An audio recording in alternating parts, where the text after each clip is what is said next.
This video is brought to you by Surfshark. Safety and security online are critically important. You can protect yourself online with Surfshark. Get 83% off and 3 months for free. There's a link in the description below.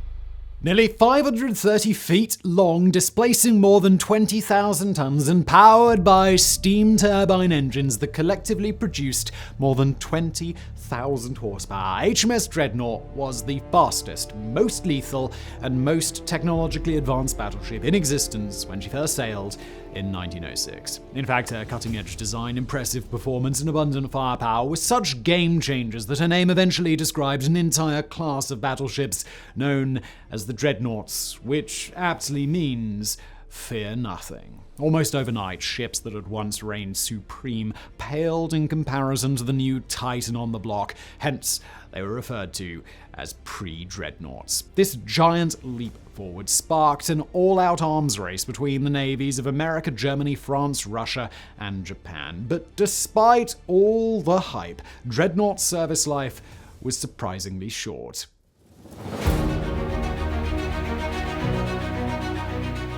Admiral Sir John Fisher is widely regarded as the father of the Dreadnought. Shortly after becoming the first Sea Lord of the Board of Admiralty, Fisher commissioned various studies to explore the feasibility of building a one-of-a-kind behemoth bristling with 12-inch guns and capable of exceeding 20 knots. In his quest for the most dominant battleship that money could buy, Fisher's committee analyzed a number of naval engagements like the battles of the Yellow Sea and Tsushima, both of which were fought just a few years before during the Russo-Japanese War. During these and other engagements, it was determined that the largest caliber weapons with the longest ranges played the most significant roles in determining outcomes. As such, Dreadnought was the first battleship to have a uniform battery of 12-inch guns. Though some questioned the wisdom of altogether ditching smaller cannons, prevailing conditions seemed to justify this radical departure. With ever-increasing ranges, gunners and spotters typically had to wait to see where shells impacted before making the necessary adjustments and refiring. With rounds of various sizes causing huge splashes around the target, it was nearly impossible to tell which splash came from which size projectile. Under enemy fire, precious seconds could be the difference between life and death, and it made the process of recalculating fire inefficient. To get around this, only guns of one size were allowed to fire at any given time. This solved the annoying splash identification problem, but it also temporarily silenced the big guns when they were needed most and negated the benefits derived from the smaller guns' higher rates of fire. In addition, with new longer-range torpedoes entering service, it was likely that the distances at which future naval battles were fought would continue to increase, perhaps even out past the distance the smaller guns were capable of reaching. This meant that ships with big guns only would enjoy a number of distinct advantages over their more traditionally armed counterparts. But ironically, this concept wasn't a British one at all. In fact, the idea was first proposed by Italian naval architect Vittorio Cuniberti in 1903. The Italian Navy wasn't interested in Cuniberti's concept, but when he published an article in Jane's Fighting Ships, the Royal Navy took notice. Various navies around the world had been considering this idea for years, but most dismissed it. That said, the Japanese began building the all-big-gun battleship Satsuma before construction began on Dreadnought, but though original plans called for the Japanese vessel to be equipped with a dozen 12 inches, in the end it only got 4 due to material shortages and manufacturing issues. At about the same time, designs for 2 South Carolina-class battleships were on the US Navy's proverbial drawing board. They too were destined to be exclusively big-gun platforms, but production wasn't ordered until after Dreadnought had already sailed. A number of designs were submitted to Admiral Fisher's committee, but though advances in weaponry, propulsion, and communication were key, members were also tasked with weighing these elements against how quickly the ship could be built. But though supposedly independent, each committee member had been personally appointed by Fisher, and the body was collectively criticized for being a bit biased. Nonetheless, in March of 1905, the group settled on the ship's armament, layout, and steam turbine engines, the latter of which produced more power and weighed significantly less than reciprocating engines of the day. Another notable element was the addition of more stalwart bulkheads to protect magazines and engine components from mine and torpedo explosions, though this added weight meant that the thickness of the armor at the waterline was reduced by about 1 inch.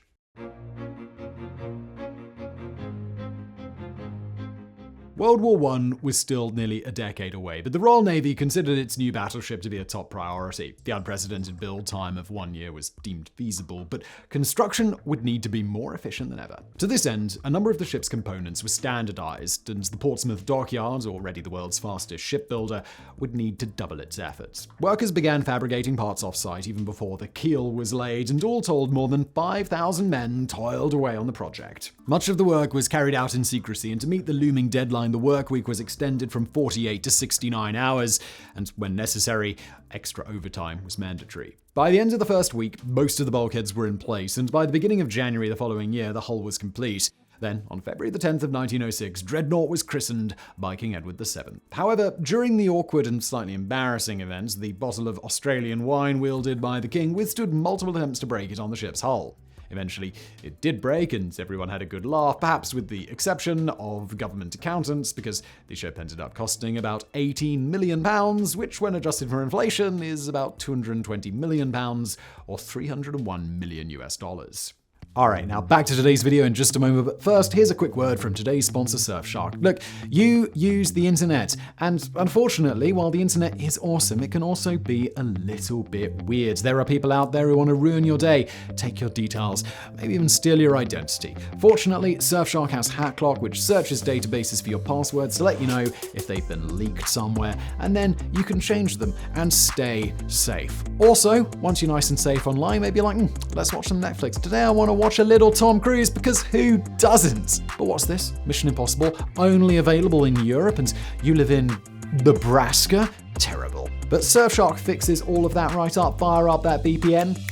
Boom, boom, boom. Very sneaky. Now you're in Europe through the magic of VPN technology. Surfshark's totally unlimited, so if you want to download every Mission Impossible movie ever in RAW 8K, if that's even available, you can. There's no logs, there's great support, there's 30-day money-back guarantee if you don't like it. Right now, you guys can get 83% off and 3 months for free through the link below, or just use my code SIDEPROJECTS. And now back to today's video.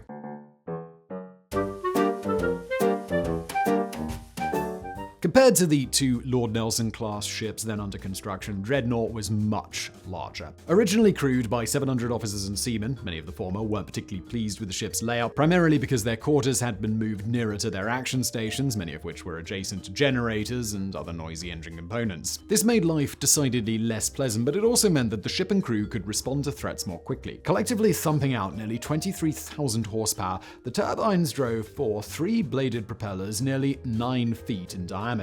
Together, this combination was capable of propelling the ship past 20 knots as planned, and when reserve power was used, Dreadnought was even faster, though she burned through fuel at a much higher rate than ships with traditional engines. To heat the water to power the steam turbines, she carried nearly 5,000 tons of fuel oil-infused coal, and decked out for battle, she could cruise for more than 6,500 nautical miles, that's 12,000 kilometers, at 10 knots before needing to top off her tanks.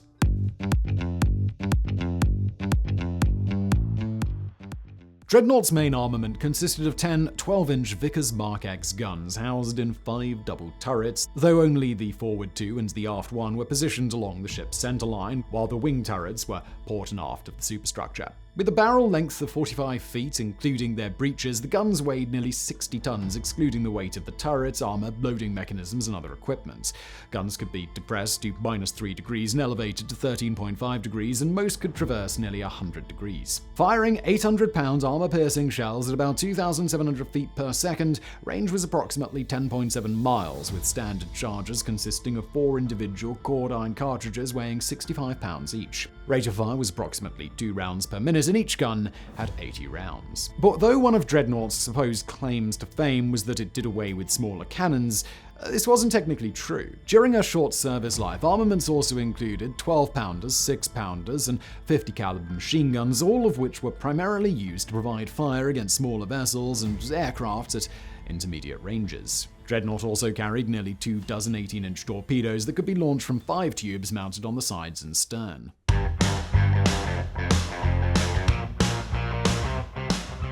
Great strides in the accuracy of long-range fire were made in the years leading up to the First World War, and Dreadnought was capable of outgunning most of the enemy ships that she was likely to encounter on the high seas. This was largely made possible by its central mechanical computer that calculated and transmitted range, course, and deflection to the individual turrets. The system incorporated a network of rangefinders, transmitting stations, and control positions, and like a giant switchboard, communications could be routed in various different combinations to ensure that the gun crews who needed information first actually got it first. This was the first such system of its kind in the Royal Navy, but Dreadnought still retained the old voice pipes of its predecessors because, in chaotic battle conditions, when the ship's computer and electrical systems had been damaged, yelling was often the most efficient method of communication. Trials revealed that the system worked remarkably well, but years after Dreadnought entered service, she received a comprehensive overhaul that included the addition of new gyro-stabilized rangefinders and the rerouting of wire through areas of the ship that were less prone to battle damage.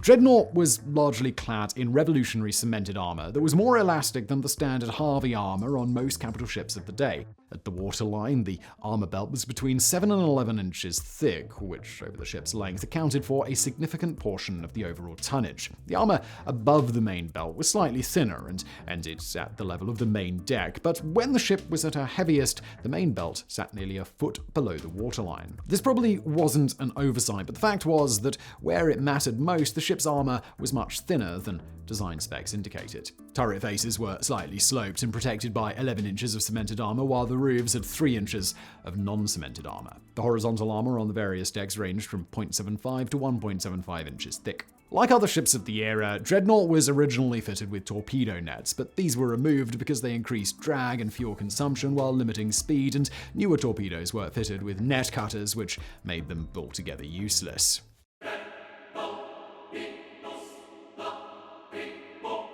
On the 3rd day of October in 1906, Dreadnought steamed seaward for 2 days of intensive trials. With Royal Navy brass and various contractor representatives on board, the ship was put through its paces and found to be nearly everything she was promised to be. However, this comprehensive shakedown revealed several issues that needed to be dealt with, 2 of the most major of which were the need for more powerful steering motors and the addition of more efficient cooling equipment to regulate temperatures inside the cordite-filled magazines. Later, off the Cornwall coast, Dreadnought exceeded top speed estimates by nearly 2 knots, and in the following weeks she underwent weapons testing near Portsmouth, after which she set out on her maiden voyage across the Atlantic to Trinidad. She arrived in early January, having averaged 17 knots. Dreadnought served as the home fleet's flagship until 1911, but despite her impressive size, lethal guns, and cutting-edge technology, her service life was remarkably uneventful. However, in 1910 she became the center of unwanted attention when flapper and con man Horace de Vere Cole duped the Royal Navy into arranging an onboard party for a group purporting to be members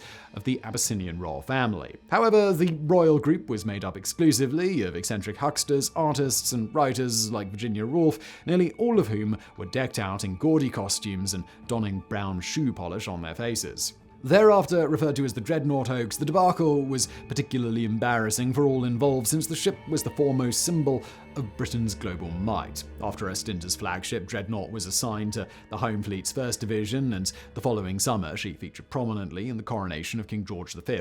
The following year, she was transferred to yet another division and spent the bulk of her time in the Mediterranean on training exercises. By the time the First World War broke out in 1914, she was attached to the 4th North Sea Battle Squadron headquartered in Scapa Flow. But though she'd been destined to engage and destroy enemy vessels, her only notable wartime action occurred in mid-March of 1915 when she rammed and sank the German sub SMU-29, which had made the fatal error of surfacing directly in her path after firing a torpedo at another English warship. When the crew realized what they'd done, it was already too late. The Dreadnought's reinforced steel bow sliced through the sub easily, marking the first recorded incident in which a surface ship intentionally sunk a submersible. However, during many of the war's most significant naval engagements, like the Battle of Jutland, Dreadnought was undergoing extensive refitting and therefore out of service. Later, she accompanied a number of pre-Dreadnought-class ships that were relegated to the waters around the mouth of the Thames to deter lurking German battle cruisers from shelling coastal areas. During this assignment, she repeatedly fired her anti-aircraft guns at German planes en route to London, but the big cannon slugfests for which she'd been built never materialized, and she was ultimately decommissioned and put on the auction block in late March of 1920. Interested parties submitted bids based on a gross tonnage, since the once mighty ship was destined to be cut up and sold for scrap, ironically because the arms race she ignited rendered her obsolete much more quickly than expected. By the time the Second World War rolled around, Royal Navy King George V class battleships like the HMS Prince of Wales were twice as heavy, had more than 4 times the horsepower, and were equipped with even larger cannons. Now only a few relics from dreadnoughts remain, most of which are on display at the National Maritime Museum in Greenwich. So I really hope you found this video interesting. If you did, please do hit that thumbs up button below. Don't forget to subscribe, and thank you for watching.